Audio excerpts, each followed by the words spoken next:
नमस्कार। आज हम न्यूट्रिशन इन एनिमल्स चैप्टर से एक लास्ट वीडियो लेकर आए हैं मिसलेनियस का, और इसमें हम लोग कुछ चर्चा करेंगे। जो विशेष कुछ इसमें बातें रह गई थी बताने को, वो हम पूरे ओवरऑल चैप्टर से कुछ बातें बताएंगे। इसमें हम लोग सबसे पहले देखें कि अमीबा में न्यूट्रिशन कैसे होता है। तो अमीबा की बात करें तो वो जो है सबसे पहला हम लोग जानते हैं कि स्यूडोपोडिया से वो जो है अपना भोजन को इंगल्फ करने का काम करता है। उसके चारों ओर वो एक फूड कैविटी बना लेता है। स्यूडोपोडिया को वो चारों तरफ से भोजन को घेर के, और वो जो है उसे एक फूड वैक्यूल बनाने का काम करता है और उसमें डाइजेशन होता है। इसके अलावा भी इसे जो है भोजन करने का अलग अलग तरीका है। तो ये जो स्यूडोपोडिया से जो भोजन करने का तरीका है, इसको कहते हैं सर्कमवैलेशन। और ये क्या करेगा, स्यूडोपोडिया से ये जो है वो इनसर्किल कर लेगा फूड को, और वो फूड वैक्यूल बनाएगा। एक और तरीका है कि उसमें अमीबा वो अपने फूड को चारों तरफ से वो जो है वो रोल कर लेता है। अपने आप को वो फूड के चारों तरफ रोल करने का जो प्रोसेस है उसको सर्कमफ्लुएंस कहेंगे। और ये जो है वो एक तरह से कहिए कि जैसे हम लोग यहाँ पर देखें, ये अगर प्रे है इसका, तो इसको ये अपना शरीर को ये चारों तरफ से गोल गोल घुमा के और ये इसको पैक कर लेगा। तो इस तरह से करके ये रोल, जैसे हम लोग रोटी में बीच में जैम या कुछ रख के उसको गोल कर लेते हैं, तो वो इस तरह से अपना जो है, जैसे मान के चलिए कि ये यदि मार्कर है तो इसको बीच से अगर ऐसे मान के चलिए कि ये अमीबा है और ये इसका प्रे है, तो ये क्या करेगा, इसको चारों तरफ से ऐसे करके गोल गोल घुमा के और ये जो है इसे इस तरह से रोल कर लेगा और वो अपना भोजन जो है वो इंगल्फ कर लेगा। तो इस तरह से करके भी होता है, और इस प्रोसेस को हम लोग कहते हैं सर्कमफ्लुएंस। और तीसरा एक तरीका है, फूड जो है वो खुद उसके बॉडी में सिंक कर जाता है। मतलब अमीबा के बॉडी में भोजन जो है वो खुद से वो अंदर चला जाएगा, तो इसको कहेंगे इम्पोर्ट। और एक है इन्वेजिनेशन के थ्रू भी हो जाएगा, मतलब अंदर कैविटी बनेगा और वहां पर सबसे पहले टॉक्सिक सब्सटेंस छोड़ा जाएगा अमीबा द्वारा, जो उसके प्रे को सबसे पहले मारने का काम करेगा, और इन्वेजिनेशन के थ्रू ये अंदर भोजन चला जाएगा। तो ये इस तरह से अलग अलग और भी इसका भोजन करने का तरीका है। फिर उसके बाद है फीडिंग ट्यूब। बहुत से इंसेक्ट जो है वो लिक्विड फूड लेते हैं, जैसे बताए थे हम बटरफ्लाई में है। फिर उसके बाद आप देखेंगे हनी बीज में आपको मिलेगा, और इसी तरह का फीडिंग ट्यूब जो है वो आपको मॉस्किटोज में मिलेगा। तो इस तरह का जो फीडिंग ट्यूब है, मतलब लिक्विड फूड लेने के लिए जो मॉडिफाइड होता है, तो उसे कहते हैं प्रोबोसिस। प्रोबोसिस लंबी सूर जैसा, मतलब कि जैसे आप देखे होंगे बटरफ्लाई को वो रोल करके अपना प्रोबोसिस रखे हुए रहता है माउथ में, और वो जब जरूरत पड़ेगा तो वो उसे प्रोबोसिस को अपने फूल के पास ले जाएगा और वहां पर नेक्टर को वो सक करने का काम करता है और फिर उसे रोल करके रख लेगा। इसी तरह से जब मॉस्किटो हम लोग को काटता है तो उस समय भी देखे होंगे कि वो जो है अपना ट्यूब को, मतलब वो नीडल लाइक स्ट्रक्चर होता है, उसे वो अंदर जो है वो यहाँ पर स्किन को पंक्चर करने का काम करता है और वहां से वो सकिंग करता है। इस तरह से अब हम लोग देखें कि स्टारफिश में, स्टारफिश जो है उसका भोजन करने का तरीका कुछ अलग सा है। वो उसका ट्यूब फिट होता है। स्टारफिश जो है वो उसमें 5 आर्म्स होंगे, और वो सब जो है वो वहां पर उसमें वाटर वैस्कुलर सिस्टम होगा, मतलब पानी के थ्रू वो जो है वो अपना हाथ ये सब चलाता है। उसमें ट्यूब जैसा होगा और ट्यूबिंग सिस्टम पूरा जो है वो चलेगा, उसका हाथ वो जो है उसका 5 आर्म्स जो है उससे वो भोजन को पकड़ने का भी काम करता है। चलने में, भोजन पकड़ने में ये मदद करेगा।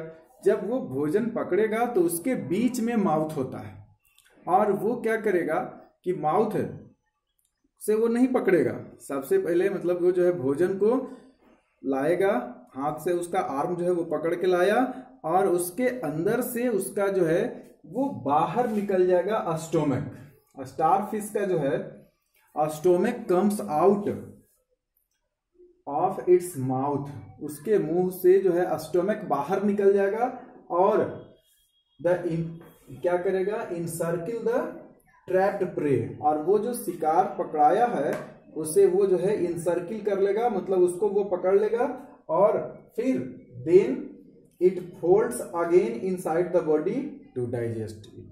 अब वो क्या करेगा, सबसे पहले अपने माउथ में से ही वो स्टोमक को बाहर निकालेगा और वो उसको चारों तरफ से रोल करके अब फिर माउथ से जो है वो अंदर स्टोमक को कर लेगा, तब डाइजेशन उसमें होता है। इस तरह से वो एक अजब सा उसमें तरीका जो है वो भोजन करने का होगा।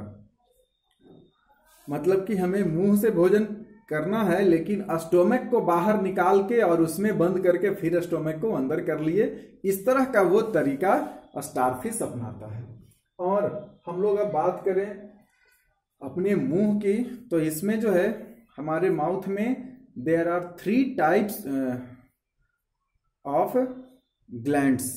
सेलेवरी ग्लैंड्स जो है वो 3 पेयर्स होते हैं, 3 तरह का होगा और वो 2-2 पेयर्स में होंगे, मतलब कि वो जितने भी हैं वो सब 2-2 की संख्या में होंगे। जैसे यहाँ पर कान से थोड़ा सा नीचे वाला जो होगा, यहाँ पर ये एक सेलेवरी ग्लैंड होगा, फिर जीभ के नीचे एक होगा और उसके बगल में एक और होगा। तो यहाँ पर इधर से 3 और इधर से 3, तो ये जो है 3 पेयर्स ऑफ सेलेवरी ग्लैंड्स होंगे। तो इसमें जो है सबसे ऊपर वाला जो ग्लैंड है वो जो है पैरोटिड ग्लैंड कहलाएगा, इसको हम लोग पैरोटिड ग्लैंड्स कहते हैं। और ये जो है उसके नीचे वाला जो यहाँ जीभ के पास होगा उसे सबलिंगुअल ग्लैंड कहते हैं, और इसके एक बगल में और होगा उसे सब मैक्सिलरी कहते हैं। तो यहाँ पर ये जो है 3 इधर और 3 इधर, मतलब कि 3 पेयर्स ऑफ सेलेवरी ग्लैंड हो गया।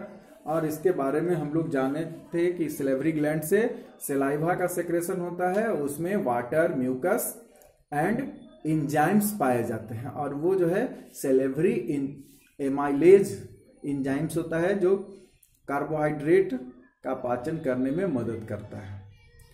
फिर हम लोग बात करें अब हमारे माउथ में टीथ, तो ये जो है 2 सेट हमारे जीवन काल में दांत का 2 सेट उगता है। सबसे पहला सेट जो है वो उसे कहते हैं मिल्क टीथ, और वो उसका नंबर होता है 20, मतलब कि हमारे बचपन में जो दांत उगा वो जो है 20 की संख्या में उगा, और वो उसमें 20 जो उगेगा दांत वो छोटा छोटा होगा, और उसका जो है उस समय हमारे जो जा है, अपर जा और लोअर जा, उसका साइज छोटा था, इसलिए वो सब छोटा छोटा दांत वहां पर सॉकेट में फिट रहता है। मतलब वो जो है जा के जो सॉकेट है उसमें वो फिट रहा, और वो जो है धीरे धीरे करके रिप्लेस होना शुरू हो गया। तो इसमें जो संख्या है, सबसे पहले ये जाने, बहुत बार कंफ्यूजन भी हो जाता है। तो आगे जो ऊपर वाला जो है इंसीजर, उसमें 2 इस साइड हाफ कर लेंगे यदि तो 2 और 2, मतलब अपर जा में 4 इंसीजर, लोअर जा में भी 4 इंसीजर। तो ये जो है 4 और 4 8 इंसीजर हो गया, और एक केनाइन इधर, एक केनाइन इधर, अपर जा में और लोअर जा में। तो ये जो है 4 हो गया, 2 ऊपर 2 नीचे, तो 4 केनाइन्स हो गए। और इसमें प्रीमोलर नहीं होता है, मतलब कि जो फर्स्ट टीथ जो उगते हैं उसमें प्रीमोलर नहीं होगा। बहुत जगह आपको जो है वो बाद में भी काम आएगा। ये कंपटीशन में भी आता है कि नंबर ऑफ प्री मोलर्स बताइए इन्फेंट में। तो ये जो है बच्चों में जो या मिल्क टीथ में बताइए कि नंबर ऑफ प्री मोलर्स कितने होते हैं, तो उसमें 0 होगा, उसमें नहीं होता है, मोलर होंगे। और वो मोलर जो है वो इसमें 2 इधर और 2 इधर, 4 और नीचे 4, तो 8 हो गया। तो इस तरह से करके 8 मोलर और 8 इंसीजर, तो और 4 केनाइन होगा, कुल मिला के 20 दांत हो गए। तो इस तरह से ये जो है रिप्लेस होना शुरू हो जाएगा। जब वो उसका जबड़ा जो है मतलब अपर जा और लोअर जा उसका बढ़ेगा बच्चे का, तो वो धीरे धीरे अब उस जगह को रिप्लेस करके और हम लोग का जो दांत है फिर से परमानेंट टीथ उगाएगा। और इसमें जो संख्या है वो इंसीजर केनाइन सेम होगा, मतलब कि 4 ऊपर 4 नीचे इंसीजर होगा और एक एक केनाइन। तो इस तरह से करके ये हो गया 8 इंसीजर, 4 केनाइन और प्री मोलर उगेगा। 2 प्री मोलर जो है इधर लेफ्ट और राइट साइड में होगा, तो 2 प्री मोलर जो है वो ऊपर में एक साइड में और इधर, तो 4 हो गया ऊपर और 4 नीचे। तो यहां पर प्री मोलर की संख्या 8 हो गई और 8 प्री मोलर जो है वो परमानेंट टीथ में होगा। और लास्ट में मोलर जो होगा वो 3 इधर और 3 इधर और 3 नीचे 3 इधर।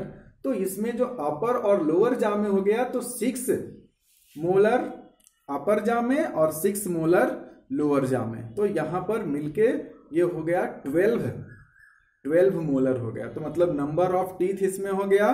यहां सबसे पहले इंसीजर से बात करें तो इंसीजर हो गया 8, केनाइन हो गया इसमें 4 और प्री मोलर हो गया, हम लोग देखें तो 8 हो गया। तो यहां तो 20 हो गया और प्लस जो मोलर बढ़ा वो एक एक, तो यहां मोलर जो है उसकी संख्या उसमें 8 और इसमें हो गया 12, तो कुल मिला के 32 हो गया। यहां पर हम लोग देखेंगे कि मिल्क टीथ में कितना है, 8 इंसीजर, 4 केनाइन और 8 मोलर्स होंगे। और परमानेंट टीथ में 8 इंसीजर्स, 4 केनाइन्स, 8 प्री मोलर्स और मोलर्स हो गया 12। तो ये मिला के कुल हो गया 32 टीथ। अब जब दोबारा टूटेगा तो ये नहीं उगेगा। मतलब कि हम लोग को दांत का ख्याल बहुत अच्छे ढंग से रखना चाहिए। यदि एक बार परमानेंट टीथ टूट गया तो वो दोबारा जीवन में नहीं आएगा। तो इसलिए हमें दांत का केयर करना चाहिए। और केयर के लिए क्या करेंगे, सबसे पहले तो है ब्रशिंग करेंगे डेली कम से कम 2 बार। मतलब एक बार सुबह में उठते ही और दूसरा जो है वो रात में भोजन करने के बाद। यदि ऐसा करते हैं तो दांत ठीक रहेगा। और इसके अलावा भी हमें कम से कम 6 महीना पर जो है वो डेंटिस्ट के पास जाना चाहिए। दांत हमेशा चेकअप करवाते रहना चाहिए। हो सकता है कि कभी इतनी सावधानी के बाद भी वो जो है दांत में कभी कभी कैविटी बनना शुरू हो जाता है, या दांत का जो कभी कैल्शियम के अभाव में या अलग अलग डिसऑर्डर्स के कारण जो है वो दांत का ऊपरी लेयर धीरे धीरे समाप्त होने लगता है। ये सबसे मजबूत है, ऊपर वाला जो लेयर है वो सबसे मजबूत होता है। और आप लोग जानते ही हैं कि उसे क्या कहते हैं, जो व्हाइट पार्ट जो है ऊपर वाला वो सबसे मजबूत वाला पार्ट है, वो है इनामेल। और इनामेल सबसे हमारे शरीर का हार्डेस्ट मटेरियल है। और वो यदि धीरे धीरे खराब होना शुरू हो जाए, कमना शुरू हो जाए, उसका लेयर घटना शुरू हो जाए तो दांत जो है वो जल्दी से खराब हो जाएगा। आजकल अब डॉक्टर्स के पास जाएंगे तो बहुत सा उपाय है। अगर थोड़ा सा दांत में कैविटी हो गया है तो उसको भरने का उपाय भी बहुत है। पहले लोग जो है वो करते थे, एक अलग से अमलगम जिसे कहा जाता है वो तैयार किया जाता था और वो लोग कहते थे कि उसमें चांदी भरवा दिए, तो वो उसमें अमलगम मिला के और वो डाल दिया जाता था। लेकिन अब आजकल जो है वो मशीन से पहले सफाई करके और उसका जो है आरसीटी करवाया जाता है, और वो एक खास तरह का मटेरियल ऊपर उसमें जमा दिया जाता है जो दांत के जैसा ही वो हार्ड होगा मटेरियल, तो उसको कहते हैं रूट कैनाल ट्रीटमेंट। आरटीसी जो है उसका आरसीटी, तो ये जो है रूट कैनाल ट्रीटमेंट कहलाएगा। तो इस तरह से हम लोग अपने दांतों की सुरक्षा कर सकते हैं। अगर जरूरत ना भी लगे कि मतलब अभी डॉक्टर के पास जाने की क्या आवश्यकता है, हम तो खुद ही चेक कर लिए, लेकिन नहीं, फिर भी हमको 6 महीना पर कम से कम जाना चाहिए डॉक्टर के पास, और वो जो है कंप्लीट माउथ चेकअप करवा लें, और फिर आंखों का भी जांच इसी तरह से जरूरी है। तो ये सब करके हम लोग कर सकते हैं। अब बात करते हैं कुछ बैक्टीरिया की, जो हमारे शरीर में बहुत से लगभग 400 तरह के जो हैं वो बैक्टीरिया, मतलब ये केवल लार्ज इंटेस्टाइन में रहते हैं, और इसके अलावा ऊपर माउथ में, स्टोमक में, स्मॉल इंटेस्टाइन में, ये सब में जो है वो बहुत सा बैक्टीरिया होगा जो हमें फायदा पहुंचाता है। बहुत सा जो है स्टोमक में रहेगा बैक्टीरिया, कुछ जो है स्मॉल इंटेस्टाइन में रहेगा, जो विटामिन्स ये सब के जो है उसमें से एक्सट्रैक्शन का काम करता है, कुछ एब्सॉर्प्शन का काम करता है। तो इस तरह से करके, और वो हमारे शरीर में जो है वो फायदा पहुंचाने का काम करता है। और हमारे लार्ज इंटेस्टाइन में मोर देन 400 स्पीसीज ऑफ ये जो है वो उसमें रहेगा बैक्टीरिया, और वो सब क्या करेगा, अनडाइजेस्टेड फूड मटेरियल को कुछ डाइजेस्ट करने का काम वो करेगा, अपना वो भोजन बनाने का काम करेगा। मतलब लेफ्ट ओवर जो फूड बचा हमारे शरीर में, अनडाइजेस्टेड फूड है, वो लेफ्ट ओवर है, वो उसमें से अपना भोजन जो है वो कर लेता है। अब हम लोग कुछ बात करें लेंथ ऑफ एलिमेंट्री कैनाल की। एलिमेंट्री कैनाल मतलब कि एक डाइजेस्टिव सिस्टम का मुंह से लेके एनस तक का एक जो है वो ट्रैक्ट, डाइजेस्टिव ट्रैक्ट जो है हमारे शरीर में, उसे एलिमेंट्री कैनाल कहते हैं, और इसकी लंबाई लगभग 9 मीटर्स होती है। और ये जो है उसमें ओसोफेगस की बात करें तो वो है, हम लोग पहले भी उसमें जान चुके हैं, बीच में थोड़ा सा हम बताना सबका लंबाई जो है वो भूल गए थे। तो इसमें ओसोफेगस जो है वो 25 सेंटीमीटर का होता है, और स्टोमक जो है उसकी लंबाई 30 सेंटीमीटर, और ये जो है वाइडेस्ट, हमारे एलिमेंट्री कैनाल का वाइडेस्ट पार्ट ये है स्टोमक, और वो जो है 15 सेंटीमीटर लगभग उसका चौड़ाई होगा और 30 सेंटीमीटर लंबाई होगा। तो इस तरह से ये 25 हो गया ओसोफेगस, 30 सेंटीमीटर हो गया स्टोमक, और 6 मीटर जो है वो स्मॉल इंटेस्टाइन का लेंथ होगा। 6 मीटर का जो है वो हम लोग का स्मॉल इंटेस्टाइन होता है, और ये जो है इसमें बहुत ज़्यादा इसका लेंथ से जो है वो, उसके अलावा भी इसमें जो पाया जाता है, भिलाई के बारे में हम लोग जाने थे कि उसका सरफेस एरिया जो है ऑफ एब्सॉर्प्शन और बहुत अधिक बढ़ जाता है। तो अब फिर हम लोग बात करें लार्ज इंटेस्टाइन की, वो है 1.5 मीटर, मतलब 1.5 मीटर ये होगा लार्ज इंटेस्टाइन। फिर इसके बाद है 15 सेंटीमीटर का जो है वो रेक्टम होगा, जो लास्ट आया, उसके बाद फिर एनस होगा। तो रेक्टम का जो लेंथ है वो होगा 15 सेंटीमीटर। तो इस तरह से करके, और ये जो है हमारे शरीर का एलिमेंट्री कैनाल लगभग 9 मीटर का होगा। अब इसके साथ साथ इसमें एसेसरी ऑर्गन भी होता है डाइजेस्टिव सिस्टम में, मतलब एलिमेंट्री कैनाल के अलावा भी और इसमें ऑर्गन्स होते हैं। जो लीवर की बात हम लोग किए थे और पैनक्रियाज की बात किए थे। पैनक्रियाज से सेक्रेट होता है पैनक्रिएटिक जूस, और लीवर से सेक्रेट होगा बाइल जूस। तो इस तरह से यहाँ पर पैनक्रियाज जो है वो 2 तरह का ग्लैंड्स है। ये इसमें जो है वो कुछ जो है डाइजेस्टिव जो इसमें से जूस निकला वो आएगा ट्रैक्ट के थ्रू, मतलब उसमें पाइप के थ्रू ये बाहर आया, मतलब इंटेस्टाइन में आया, तो इसको हम लोग कहते हैं एक्सोक्राइन ग्लैंड। वैसा ग्लैंड जो अपना सेक्रेशन डक्ट के थ्रू छोड़ता है उसे एक्सोक्राइन कहते हैं, और वैसा ग्लैंड जो अपना जो है सेक्रेशन डायरेक्टली ब्लड स्ट्रीम में छोड़ देता है, मतलब बिना डक्ट का होगा, उसको इंडोक्राइन ग्लैंड कहते हैं। तो ये जो है हमारा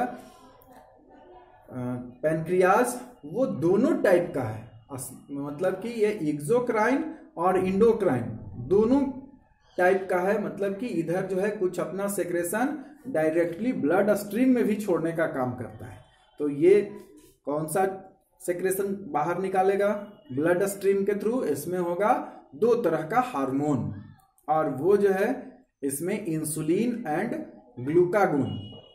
इंसुलिन हार्मोन का काम है हमारे ब्लड में ग्लूकोज के लेवल को कंट्रोल करना, और ग्लाइकोजन में वो कन्वर्ट रहेगा, और ग्लूकागोन एक जो है हार्मोन निकलेगा, वो ग्लूकोज का जो ग्लाइकोजन के रूप में जमा रहेगा लीवर में, तो वहां से उसे जो है वो फिर से जब जरूरत पड़ेगा, मतलब कि जब भूखा है आदमी या देर हो गया है उसे खाने में, सारा जो है ग्लूकोज यूज्ड हो गया है, तब वो जो स्टोर्ड ग्लूकोज का फॉर्म होगा ग्लाइकोजन, उसमें ये जो है फिर ग्लूकागोन जो है वो रिलीज होगा हार्मोन पैनक्रियाज से, और वो उसे ग्लूकोज में कन्वर्ट करने का काम करेगा। मतलब ग्लाइकोजन से ग्लूकोज में कन्वर्ट करने का काम है ग्लूकागोन का, और ग्लूकोज से ग्लाइकोजन में कन्वर्ट करने का काम है इंसुलिन का। तो ये दोनों तरह का जो है वो ग्लैंड हो गया, एक्सोक्राइन और इंडोक्राइन। तो अब यहां पर हम लोग इसे हेट्रोक्राइन ग्लैंड भी कह सकते हैं, मतलब कि ये जो है एक्सोक्राइन और इंडोक्राइन दोनों एक ही में मिला हुआ है, तो इसको हम लोग हेट्रोक्राइन ग्लैंड कहेंगे। अब थोड़ा सा चलिए हम लोग बात करते हैं एक कहानी, a man with hole in his stomach. एक आदमी उसके पेट में, मतलब उसके स्टोमक में एक छेद था, और वो जो है वो बचा बहुत दिनों तक वो वैसे ही छेद रखकर। तो हुआ क्या कि एक ऑफिसर्स जिनका नाम था एलेक्सिस सेंट मार्टिन, ये जो है एलेक्सिस सेंट मार्टिन जो है वो फर, मतलब स्किन और ऊपर वाला जो रहता है बाल जानवरों में या भेड़ में कहें, तो उसका व्यापार करने वाला एक जो है ऑफिसर थे।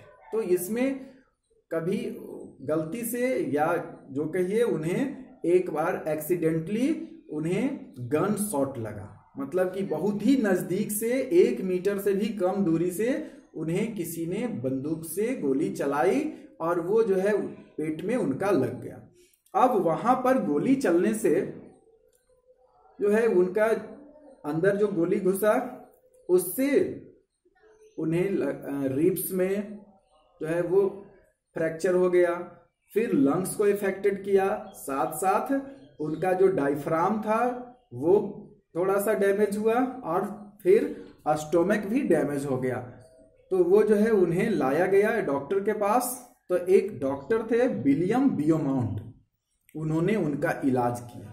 इलाज तो उनका कर दिए, लेकिन हुआ यूं कि उनका जो स्टोमक है उसमें एक छेद रह गया, और वो उस होल को वो भर नहीं पाए डॉक्टर। अब देखिए डॉक्टर जो है वो उसमें भी एक अपॉर्चुनिटी खोज लिए, और उन्होंने देखा कि ये जो है वो डेली उनका जो है वो ट्रीटमेंट करते समय वो देखते थे कि अब नहीं भर रहा है, अब नहीं भर रहा है। तो वो जब हटाए तो देखे कि उनके जो स्टोमक में कैसे मूवमेंट हो रहा है, उसका जो मस्कुलर का जो मूवमेंट अंदर देखा उन्होंने, तो वो चकित रह गए।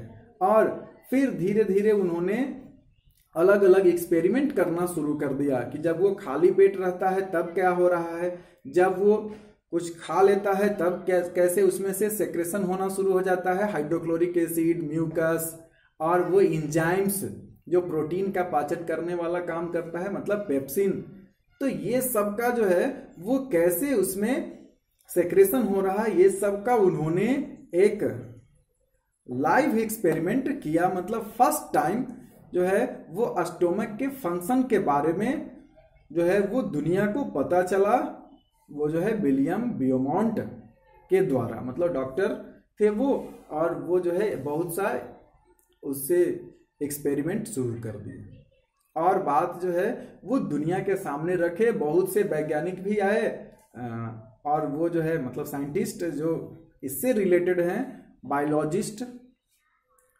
कहेंगे, तो वो सब जो है वो फिजियोलॉजिस्ट भी जिसे कहेंगे, मतलब शरीर क्रिया विज्ञान। तो ये सबों को धीरे धीरे एक अवसर मिला जानने का कि ये कैसे हमारा शरीर जो है वो भोजन को डाइजेस्ट करने में मदद करता है। तो स्टोमक की जो है वो यहाँ पर भूमिका के बारे में सब लोगों को जानकारी मिली। अब लास्ट के समय में क्या हुआ कि उनके परिवार वाले उनकी मृत्यु के बाद, एक और फैक्ट थोड़ा सा जान लें कि मृत्यु के बाद उन्हें 3-4 दिनों तक ऐसे ही छोड़ दिया कि ये जो है अगर उनका पेट खुला हुआ है तो वो नेक्स्ट बार जब वो जन्म लेंगे तो उनको भी ये जो है वो ओपन रहेगा इनका स्टोमक, या फिर ये घोस्ट बन जाएंगे, भूत बन जाएंगे। इसके लिए या फिर कोई और एक्सपेरिमेंट फिर इनसे कोई ना करे अगली बार, या कोई हो सकता है कि यदि उन्हें दफनाया जाएगा तो वो कुछ लोग एक्सपेरिमेंट के लिए फिर ले आएंगे, तो उन्हें पहले 3-4 दिनों तक छोड़ दिया सड़ने के लिए, और तब फिर जाके उनके शव का जो है वो अंतिम संस्कार किया गया। मतलब कि उन्हें दफनाया गया और बहुत बड़ा चट्टान के नीचे रख दिए। मतलब उनके जो लोग थे घर वाले वो चाहते थे कि अब इनका एक्सपेरिमेंट ना हो, क्योंकि वो बहुत ज़्यादा ऊब चुके थे कि इनके शरीर से इतना ज़्यादा एक्सपेरिमेंट हो रहा है, खाना खिलाया तब, पानी पिलाया तब, और वो जो है भोजन पच गया तब। मतलब बार बार उनका ढक्कन खोल खोल के और लोग जो है वो ऐसा करते थे। अब तो आजकल विदेशों में जो है वो गाय के स्टोमक में भी एक होल कर दिया जाता है और एक रबर का ट्यूब लगा दिया जाता है, और उससे देखा जाता है कि जानवर जो भोजन किया है वो पचा है या नहीं, या कभी गैस बन रहा है ज़्यादा तो ढक्कन हटा के। फिर अब आजकल जो है उसमें मीथेन गैस, मतलब कि बायोगैस बनाने का जो है प्रोसेस वो शुरू कर दिया गया है। कहीं कहीं ऐसा भी देखने को मिलता है कि उसके पेट से जो है वो मीथेन गैस, मतलब कि वहाँ पर मिथेनोजेन बैक्टीरिया पाया जाता है स्टोमक में, और वो वहीं पर मीथेन गैस बनाना शुरू कर देता है स्टोमक में, और उसे धीरे धीरे निकालकर और उसके पीठ पर एक छोटा सा बैग रख दिया जाएगा और उसमें वो जमा होते चला जाएगा। और ऐसे गायों से, बहुत से गाय से मिला के, और उसका जो बैग है उसको सब एक सिलेंडर में भर के और बायोगैस का भी उत्पादन किया जा रहा है। ये तो थोड़ा सा गायों के प्रति असंवेदनशीलता दिखती है, लेकिन कहीं कहीं इसका जो है वो फायदा भी मिलता है कि जानवर को यदि गैस प्रॉब्लम है या कुछ है तो वो थोड़ा सा कंफर्टेबल महसूस करने लगते हैं। तो इस तरह से करके आज हम ये जो है चैप्टर 2 का वीडियो लास्ट करते हैं। फिर हम लोग नेक्स्ट चैप्टर के वीडियो में मिलेंगे। तब तक के लिए धन्यवाद।